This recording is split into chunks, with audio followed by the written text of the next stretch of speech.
ابھی میں ایک مثال عرض کرتا ہوں. ابھی یہ تازہ میٹرک کی اسلامیات کی کتاب جو بنائی ہے اس میں صوفیاء کرام کا ایک چیپٹر ہے، صوفیاء کرام. ان میں سب سے پہلے صوفی وہ ملا جامی ہے. ملا جامی بہت بڑا صوفی گزرا ہے. اس کی بعض کتابیں دینی مدارس میں بطور نصاب شیعہ بھی پڑھاتے ہیں اور سنی بھی پڑھاتے ہیں. ملا جامی ان کی کتاب شواہد النبوہ ہے. شواہد النبوہ اس کے اندر انہوں نے یعنی رسول اکرم، صحابہ کرام اور ائمہ اہل بیت علیہ الصلوۃ والسلام کے فضائل کو بیان کیا ہے، باقی کرامات کو بیان کیا ہے. امام جعفر صادق علیہ الصلوۃ والسلام کے بارے میں انہوں نے لکھا ہے کہ ایک آدمی، ٹائم نہیں رہا میں جلدی جلدی کرتا ہوں، ایک آدمی ہر سال بیت اللہ کے حج کے لیے جاتا تھا اور حج سے فارغ ہو کے مدینہ جب جاتا تھا تو امام جعفر صادق علیہ السلام کے گھر ٹھہرتا تھا.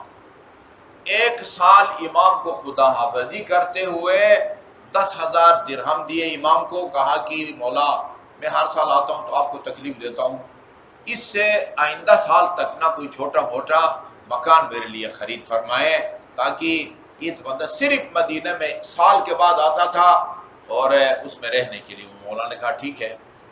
اچھا اگلے سال جب آیا تو پوچھا کہ ہمارے لیے کوئی مکان کا بندوبست ہو سکا؟ بالکل کا ہو سکا ہے. کہاں؟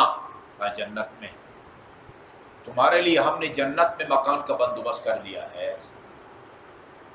یہ اصول کافی ملا یعقوب کلینی کی نعمت کر رہا ہوں، یہ ملا جامی جو ہے نا وہ اس کی بات ہے. اچھا کہا کہ جنت میں کدھر؟ وہ تو قرآن میں ہے اس کی چوڑائی زمین اور آسمان کے برابر ہے. کسی دور جگہ یا مرکز میں کہیں. کہاں؟ کہا کہ جہاں تمہارے لیے مکان کا بندوبست ہوا ہے اس کی پہلی دیوار جو ہے نا وہ رسول خدا کے مکان سے ملتی ہے، دوسری دیوار امیر المومنین امام حسن امام حسین.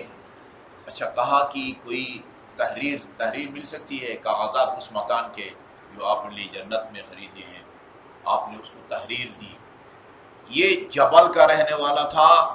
جبل جا کے اپنے بیٹوں سے وصیت کی کہ جب میں مر جاؤں تو یہ ان کاغذات کو نا رجسٹری یا انتقال کے کاغذات کو میرے کفن میں لپیٹ کے میرے ساتھ دفن کر دو.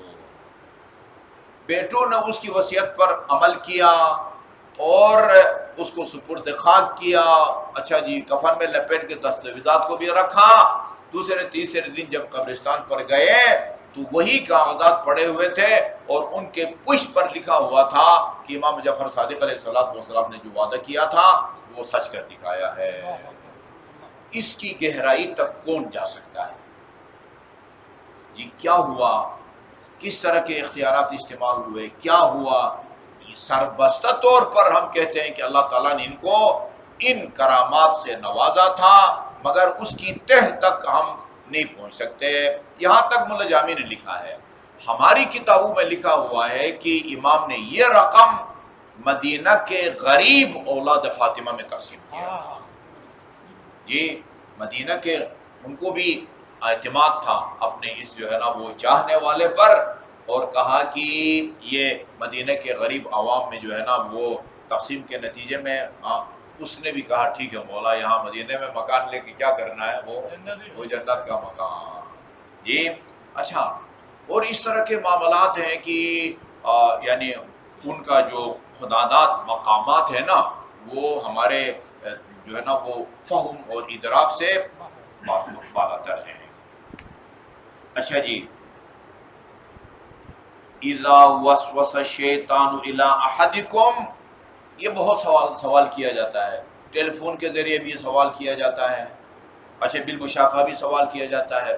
لائیو پروگرام میں جو ہے نا وائس میسیج کے ذریعے بھی لوگ پوچھتے ہیں. ٹیسٹ پتہ نہیں وہ اس کے ذریعے بھی پوچھتے ہیں کہ وسوسے آتے ہیں نا، تو برے خیالات آتے ہیں.